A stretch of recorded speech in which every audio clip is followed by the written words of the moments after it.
All right guys, welcome back. Today we are going to bake a loaf of bread. I'm basically going to show you how you get from starter to a beautiful loaf of bread in this video. Something you want to note when you are deciding when your starter is ready to bake with. So when I first started, I kept seeing recipes say active bubbly starter or active starter, and I had no idea what that meant. And I scoured the internet and just could not figure it out. I had to think like call and ask a friend. So what you're looking for in a starter for it to be active and bubbly and ready to mix up into dough is you want your starter to have doubled in size. This starter this morning was about here, so it's over doubled. So in a 24-hour period, you're gonna feed it. It's gonna rise up to its highest point, and then it's gonna start going down or deflating. The time that you want to scoop out the starter to use, which is considered its active state, like an active starter, a fed starter, its highest rise, its highest peak, is when it has risen as high as it's going to go before it starts deflating down. A pretty good rule of thumb is once it's doubled, you can use at any point after that, even if it's going to keep rising a little bit further. So one of the signs that you can look for on this rise is that the top of this here is kind of domed. Once it starts deflating, it's kind of gonna get like inverted looking, and when it's on the rise, it's domed. So that is the perfect time when you know that it hasn't started deflating yet. So that once it's doubled and it's nice and domed and it looks very bubbly and airy, that is when you can take some out to use it to bake with. Here's a little better view of the domed top. All right, so when you're gonna scoop out your starter and it says like a cup, don't worry about leveling it, anything like that. You're just simply going to scoop it out like this, and that is done. One of the tricks I found that kind of helps the starter not to stick as much to the inside of the measuring cup is to get it wet first. So I just run it under water, and then when I scoop it out, like there's still some that sticks, but there would be a lot more if it wasn't wet before. And then next we're just gonna put in a 1 1/4 cup of water. I just use kind of like cool room temp tap water, and I use these dry measuring cups. I get asked often about the float test, so you can see here the float test is basically putting your starter in water, and if it floats, it's an indicator that it is ready to bake with. One thing I will note about the float test is that in order to have an accurate float test, you have to scoop your starter at its peak rise. If it's already deflated and it doesn't have like the air bubbles and stuff in it, the float test won't work, because the reason it's floating is because it has those air bubbles and that air inside the starter. So you want to make sure it's at the peak rise before doing your float test, or before using it to bake. So for mixing up our dough, we have our water and our starter in here. And then I like to add my salt in at this time. Some people add it in after, like an hour after the rest of their dough's mixed up. I've tried both ways and really found no difference. So this is a way that's a little convenient and simplified for me. So I use this Danish dough whisk, and we're just gonna mix these 3 ingredients together. Now you'll notice that it kind of doesn't seem like it fully mixes together. That's fine. You just mix it until you get it as best you can. So once it's kind of mixed together with a little bit of kind of shaggy pieces in here, then we're gonna add in the flour. It'll be 3 cups of flour.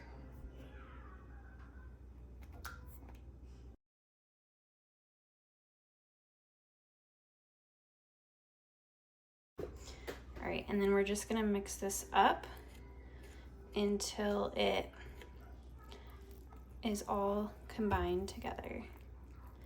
You can continue to use this Danish whisk if that works for you. Sometimes it's easier just to move to your hands once it gets more incorporated, because it does get kind of thick, but it's a lot easier to clean off of this Danish whisk than it is your hands, so I prefer to use this if I can. So I'm going to show you here, when it's all mixed up, it's kind of very wet and sticky. Like it won't seem like a dough quite yet, but that's totally fine, because you'll see as we do our stretch and folds, the gluten in this will develop and it'll turn more stretchy, but you want it to be this kind of wet, sticky dough when you first have it mixed. After you get it mixed together, I took this lightweight tea towel, I got it wet and wrung it out, and this is what I'm going to cover it with. I usually leave it double folded, and we'll cover it, and we're gonna let it sit for an hour until we start our stretch and folds. And now you're probably wondering, the remainder of this starter that I didn't use, what am I gonna do with it? What I'm gonna do is I'm gonna go ahead and feed it, and I'm gonna leave it on my counter because tomorrow I'm gonna mix up some discard recipes. So by tomorrow it will have risen, it will have deflated, and it will be some nice discard that I can use for discard recipes. So we're back to do our first set of stretch and folds. It's been an hour since we mixed up the dough. Let's see what we've got. We're here to do our first set of stretch and folds. If you get your hand a little bit wet, it helps the dough not to stick. So we're gonna lift up, and we're gonna do this on all 4 sides. Just lifting it up and stretching it over. You will notice that each side of stretch and folds, the dough gets a little bit more stretchier, smoother, less sticky. All right, so now we're just gonna cover this back up with this damp towel, and we'll come back in 30 minutes to do the second set. We're back to do our second set of stretch and folds. You'll notice that the dough is a lot more smooth and stretchy, and it's looking a lot more like a dough that's manageable rather than the wet, sticky dough that we started with. We're gonna make sure to stretch and fold each side, all 4 sides again, and get them folded over really nice and good so that the dough mixes up well. Now we'll just cover it back up with our towel and let it sit for 30 more minutes until our next set. We're gonna do our third set of stretch and folds. You can see the dough's looking nice and smooth and stretchy, so we're just gonna do all 4 sides again. Stretch over nice and good. These stretch and folds being done really well will help determine how good your bread turns out. Now we're gonna cover this and put it back for another 30 minutes, and we'll come do our last set of stretch and folds. We're gonna do our 4th and last set of stretch and folds. You can see here our dough is looking pretty good, a lot smoother and stretchier. And we're gonna fold over all 4 sides. And then this loaf, I am going to put in the fridge for a long ferment. If you're going to do a same-day bake, you would leave it covered again for an hour, and then you would come back and shape it and let it sit for about 2 to 4 hours before you bake. This is going to be a long ferment, so we are simply going to put our saran wrap over it, and we're gonna put it in the fridge overnight, and then we'll come back in the morning and shape it and get it ready to bake. We are back this morning to shape and bake our bread. This is the dough that we put in the fridge last night. It sat in the fridge all night. I normally will take it right out of the fridge and shape it, but today I actually took it out a little bit early and it's warmed up. It's not quite to room temperature, but it's almost there. You can actually do this either way. It's totally fine. You can do it right out of the fridge, or you can let it warm up to room temperature, which will just make it be a little bit more flexible and stretchy to work with. So we will get to shaping it. All right, so we're gonna start with just lightly flouring our surface so that doesn't stick. I actually usually do this on my counter, which is a smoother surface. This is the first time doing it on this table, so hopefully it works. We'll take off our saran wrap. I like to get a little bit of flour on my hands, and we're just gonna pull this out of the bowl. I just got these really cute bowls on Amazon. This is the larger size. They're linked in the description of this video below on my Amazon storefront, so you can check them out. They're super, super cute. They have like this kind of brownish bottom. All right, so I like to get a little bit of flour on my hands, and we're just gonna push this dough flat. You can see some air bubbles in it, looking good. If you get some flour in your hands, it will not stick to your hands. All right, now we're just gonna pull the 2 sides over, and then we're gonna take this side and we're gonna roll it up. Again, hopefully the surface will work here for me. And then I just like to start by like tucking the sides under and put in a circular motion. This helps to build tension on the surface. And then another way you can do this to help it build tension, which I usually move into, is to push it up, over, and down.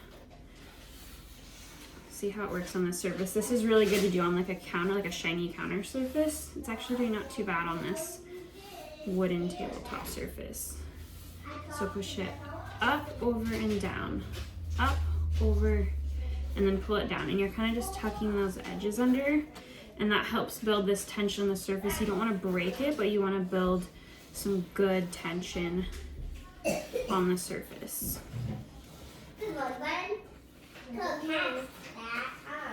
Alright, so you just do this until you feel like it is nice and tight. And then once you have it shaped nicely where you're happy with it, you're gonna just kind of sprinkle the top with flour because you don't want it to stick to your banneton basket. And then I usually sprinkle my basket a little bit too. And then you are going to just stick it in this banneton with the seam side up.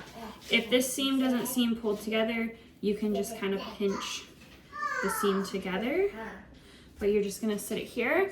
I'm gonna cover it with a lightweight dry towel and let it sit for a couple hours until it's noticeably puffy, and then we'll be ready to bake. We're back about 2 hours later, and we're going to flip our bread out. We're going to score it and get it in the oven. So when you are baking your loaf in a Dutch oven, you're gonna use parchment paper to go between the loaf and the Dutch oven. This is one that I've reused, and you can actually reuse these for a few times before they get too crispy to have to throw away. All right, so you can see here that our dough has puffed up quite a bit, and we will see how it turns out here.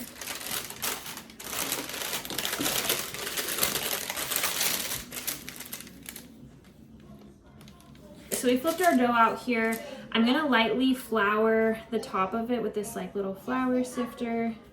This is going to help the scoring blade to go through, and it'll make it look pretty on top. This is a tool that I didn't think I would need, and I absolutely love it. Okay, so when you're scoring your bread, you're gonna do a deep cut, and that kind of helps give it, tell it where to rise and kind of poof out of. So you're gonna do a deep cut, and then you're gonna do any small decorative cuts that you want. If you're wanting more on scoring, I will be uploading in the future a video that's specific and a little more in-depth on scoring. All right. This dough is pretty hydrated, meaning it's got a little bit more water content. My house is really warm, so it's kind of like a delicate dough today. But that's okay. These are actually this is how I like kind of purposely make my bread, because they taste amazing when they're like more delicate. Or more hydrated, I guess you could say. So here's a top view of the loaf. You'll notice this deep cut, I did at kind of an angle, and that helps with this particular cut to get a really nice ear on it if you're doing it kind of at, I think it's like a 45-degree angle. So I brought my dough over here. I have my Dutch oven preheating in the oven, so I'm gonna take it out of here. We're gonna put this in there and then close the lid as quickly as possible. We want the heat to remain in that Dutch oven for we want it to stay as hot as possible in that Dutch oven. So I'm gonna quickly remove the lid, put the bread in, shut the lid again so we don't let a ton of hot air escape. If you need the full recipe for what I'm doing here, you can check the video description below, and I have my sourdough recipe bundle that's free. You can download it, and it has a downloadable copy of this bread that I'm making, and also my sandwich loaf that goes along the same timeline, and my favorite discard banana bread recipe. Okay, so we're gonna pull out this Dutch oven, lid off, bread in, lid on to keep as much heat in as possible, and then back back in the oven. So we're gonna bake this for 20 minutes at 500 degrees with the lid on, and then we're gonna take it out, remove the lid, and bake it for another 20 minutes at 450 degrees. Again, if you need the full recipe for this loaf that I'm making, check out the video description below and get my free recipe bundle that will have a PDF download for this exact recipe. It's been 20 minutes. We're gonna take this out of the oven, take the lid off, turn the temperature down to 450, and put it back in. I always forget to turn the temp down, so I'm gonna do that first.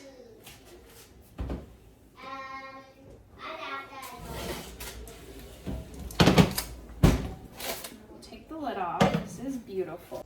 Here's what it looks like after the first 20 minutes. And then we're gonna throw this back in the oven for 20 more minutes at 450. All right, and then it'll be done. Our bread is done, and we are going to get it out of here.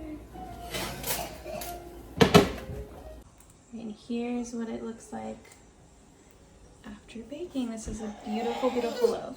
Yes. Cheers! If you found this video helpful, be sure to subscribe to the channel. Cheers! Be sure to subscribe to the channel so that you don't miss out on future videos. We're going to be uploading tons more videos and content to this channel, so subscribe and stay tuned.